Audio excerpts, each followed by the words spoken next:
Alright, so this is going to be the updated artifact path for the Vengeance Demon Hunter for 7.2.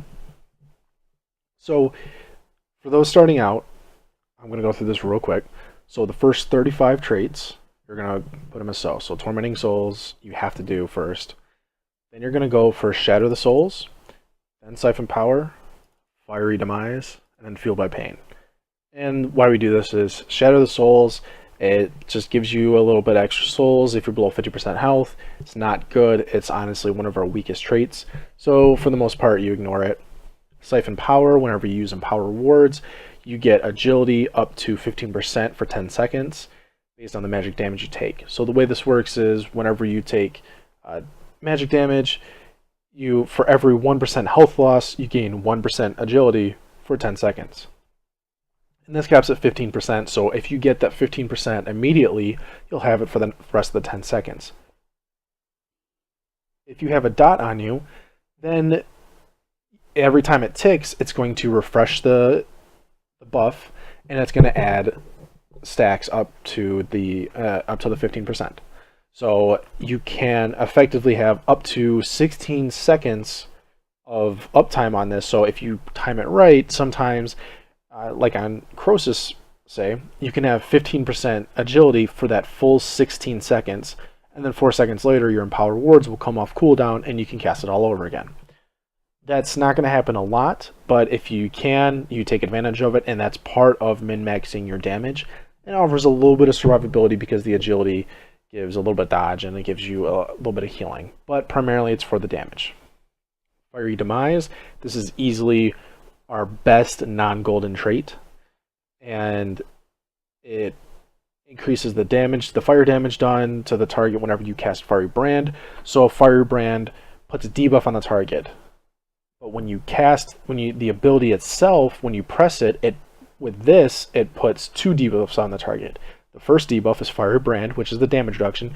The second debuff is Fiery Demise. So Burning Alive spreads Fiery Brand, but it does not spread Fiery Demise. So keep that in mind. So it has no AoE uses. However, on single target, this will be the #1 damaging ability trait that we have, and it does wonders for burst. And finally, Fueled by Pain. It's approximately 1 proc per minute, so it's 1 RPPM. You have a chance to activate Metamorphosis for 5 seconds each time you consume a soul fragment. So anytime you walk over it, you use Soul Barrier, Soul Cleave, it consumes it, and you have a chance to proc this. Next, you're going to go for Infernal Force for the increased Infernal Strike damage. Defensive Spikes, so when you cast Demon Spikes, you get Defensive Spikes. It's a secondary buff, so same with the Fiery Demise, where it gives the enemy 2 debuffs. This gives you 2 buffs. It gives you a Demon Spikes buff and Defensive Spikes. So ideally, you don't want to cast Demon Spikes when you already have the buff up, because Defensive Spikes only procs when Demon Spikes is not up when you cast it. So if Demon Spikes is up, and then you cast Demon Spikes again, and it extends the buff, you do not get that defensive spike, so you'll lose that 10% parry for the 3 seconds. It's not a huge loss, but for good play, you want to try to keep this up as much as possible, and you want to try to not double cast. The only time you ignore this is when you have Demonic Infusion, where you have to cast the Demon Spikes, and you get a bunch of uptime on it. So that's the only time you'll ignore defensive spikes. Embrace the Pain increases the maximum health gained from Metamorphosis by an additional 5%. So Metamorphosis gives you 30% baseline. This gives you 5% on top of it. So each trait of this will give you like 30 to 35, then 40, 45, etc. And Painbringer. Each soul fragment you consume reduces all damage you take by 3% for 4 seconds. And this stacks up to 5. So you can have up to a 15% buff, 15% damage reduction buff, and this is on all damage, so it's physical and magical, for 4 seconds. And every time you consume a soul while this is up, it'll add a stack up to that 5 stacks, and it'll refresh the duration of it. So if you consume 1 soul, you'll have 3% for 4 seconds. Then you consume a second soul, you'll have 6%, and it'll rebuff it to 4 seconds, and so on and so forth. And on a fight like Croesus, where you're basically tanking him at a wall where Croesus is the wall, and you spam Fracture, you can have a high uptime on 15% damage reduction for the dot and for physical. So because it'll keep up that 15% damage reduction, and it'll just keep refreshing itself every time you consume a soul. And next, we're going to go down here to Eldrachi Design, gives you 1% parry per point. Then up to Demonic Flames, so this extends Firebrand by 2 seconds, including Fiery Demise. So it gives you baseline is 8 seconds, and it buffs it to 10. Next we have Aura of Pain, increase the damage of your Immolation Aura, basic. Charred Warblades, you heal for 15% of all fire damage you deal. So this is fire damage abilities that are Demon Hunter coded. So whatever, all of your abilities, so Immolation Aura, Sigil of Flame, Soul Carver, Fell Devastation, Spirit Bomb, they all proc this, and you'll heal for a percentage of it. But certain things like Killjaden's Burning Wish and the Fire Food, things like that, they do not proc it because they're not actually a Demon Hunter spell, so they do not proc it. And finally, these last three, it doesn't really matter the order that you get. You can go with Devour Souls first, and then Will of the Eldari, and then Hone for a little more survivability. You can go Hone first for a little more damage. This won't make any actual difference which way you go, so it's purely personal preference. So this way is more survivability, this way is damage, and then either one of these two, either way, it doesn't matter. Then you have to put a point into Soul Gorger. And then after this, you go do the Empower quest, and then once you get the Empowered quest, you unlock these 4 traits over here. You don't unlock Concordance until Concordance only unlocks when you have every other trait at 4 out of 4 and all of these traits. So this is the very last trait you can do. The same thing as how Soul Gorger worked before 7.2. So you get to this point, you're at 35 traits, and if you have 54 out of 54 prior to 7.2, you will get 39 traits total, and you'll get some change back. So you'll have 39, and you'll be a certain point, a certain part of the way to the 40th trait. So the 35 you have to do. So then you have 4 points to spend however you want. So the very first one you would do is the Eldari Durability. So what this does is increase your damage and your stamina by 10% and your armor by 20%.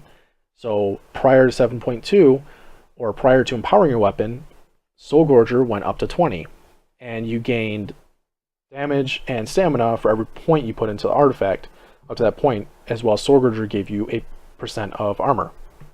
So what they did was they condensed it down, all the 36, the other 19 points, they basically condensed it down into a single point, which is your 36th point. So you're going to go for this first. So for anybody who hit 36 traits prior to 7.2, after 7.2, you will have the exact same power level as somebody with your same exact character, but 54 traits had prior to 7.2. So it's a nice bump. It buffs up the lower people, and the higher people don't lose any damage out of it, or mitigation or anything. So you're going to go Eldari Durability as your 36th, Fiery Demise as your 37th, because it gives you that extra 10% damage.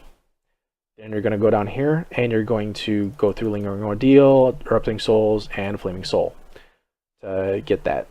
So 30 Eldari Durability, Fiery Demise, and then this path. So Lingering Ordeal increases the duration of Metamorphosis by 0.5 seconds per point, and this works on Metamorphosis cast, Last Resort, casted meta, and it works on the Fueled by Pain buffed, or the Fueled by Pain procced meta, so that will become 7 seconds instead of 5.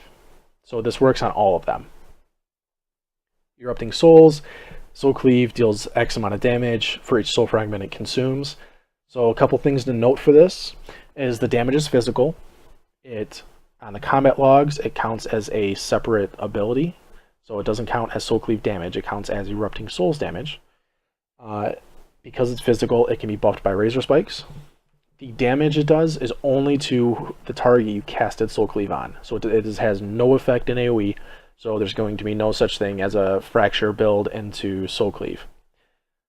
However, with that said, per pain, Fracture still does assuming you have 5 souls and you have erupting souls with soul cleave, fracture will still do double the amount of damage per pain.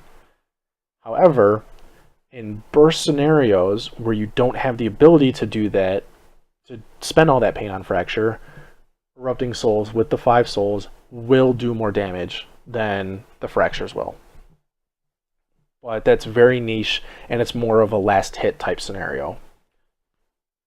So in general, you're pretty much going to ignore this, and it'll be a slight buff you'll get here and there. But in general, it's pretty bad. And finally, we have Flaming Soul. So damage from Soul Carver and Immolation Aura extends the duration of your Firebrand by 0.5 seconds. So this is every single tick. So all 7 ticks of Immolation Aura and all 4 ticks of Soul Carver all buff this by 0.5 seconds. You should have, if you use your abilities on cooldown, assuming that you use Immolation Aura as soon as you cast Firebrand, which will be the new standard. If you aren't already doing it, when you cast Firebrand, you're going to cast Immolation Aura immediately. And that way it'll buff the duration of it, and then you'll be able to get a second cast of Immolation Aura in during that Firebrand. And this also works for when you spread it. So Burning Alive spreads the Firebrand debuff, so it spreads that specific debuff. And this affects all instances of Firebrand. So if you have Burning Alive, say you spread it to 2 other targets, so you have 3 targets of Firebrand. If you cast Immolation Aura when you have this talent, there's a trait, it will extend all 3 of those Firebrands by 0.5 seconds. Every single tick that hits them, that hits that target. So if you hit 2 of the 3, those 2 will get the buff, but the third one won't. And it continues to work like that. So this is decent. You'll get, on average, you should get at least an extra 6.5 seconds of Firebrand uptime every minute. So it's good. It's definitely one of the better traits, especially of the new ones that we have. It doesn't extend Fiery Demise, because Fiery Demise is not Firebrand. So Fiery Demise does not get affected by this at all. So it's only defensive and not offensive at all. So keep that in mind. But still, this is a good talent, good trait. And after this, it doesn't really matter as much which way you go. There's any way you can do this. Honestly, you can go for straight DPS talents. So you would go for like Hour of Pain and Hone Warblades and Infernal Force, or you can go for the defensive talents with Eldrachi and Will, and then Devour and Embrace. Not in that order, but just saying, you can choose to do it how you want to do it. How I'm going to recommend people do it is Embrace the Pain for the extra meta, because you're going to have a little more uptime with the extra 2 seconds. So this will help, especially in Mythic Plus. The difference isn't going to be huge, but there's still a difference. After that, defensively, Eldrachi Design for the extra parry, and then it's going to be Infernal Force, Devour Souls for the heal, down to Hour of Pain for that extra AoE damage, and then Hone Warblades, Will of the Illidari, and finally Shadow the Souls. Now, once you have all of that unlocked, so all the 4 out of 4s and all these, you unlock Concordance of the Legion Fall. So what this is the new Paragon. So it has 50 points in it.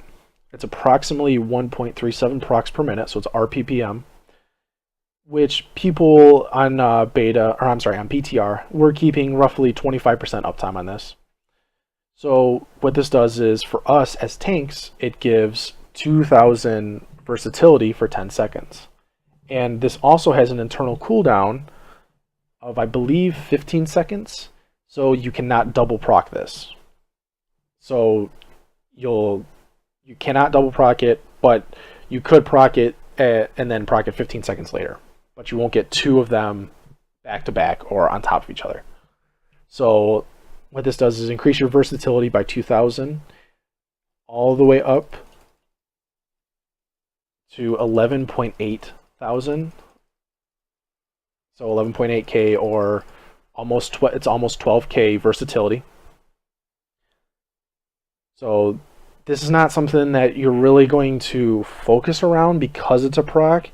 You could potentially, if you were in a perfect world, you could hold your Fiery Brand for this and get that extra damage in, because the versatility will increase your damage. It increases your damage, increases your damage reduction and your healing. So I consider this more of a defensive, so it'll be more so for the increased damage reduction.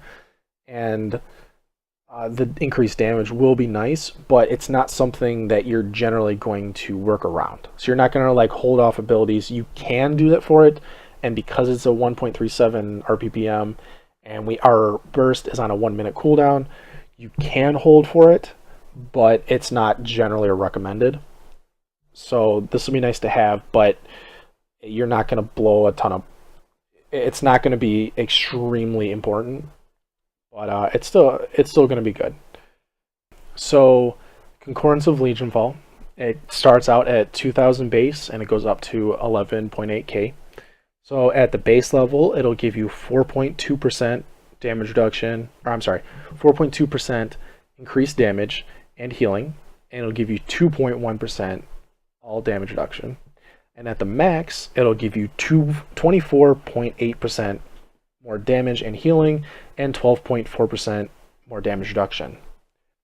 Thank you everyone for watching, and I will be posting up video guides for other aspects of the class, and they'll be posted up in Discord. You can find me on there, or in the Wowhead and Icy Vein guides if you want the written versions, and I will be posting these up in the written guide, so that way you can have both on hand right there for you.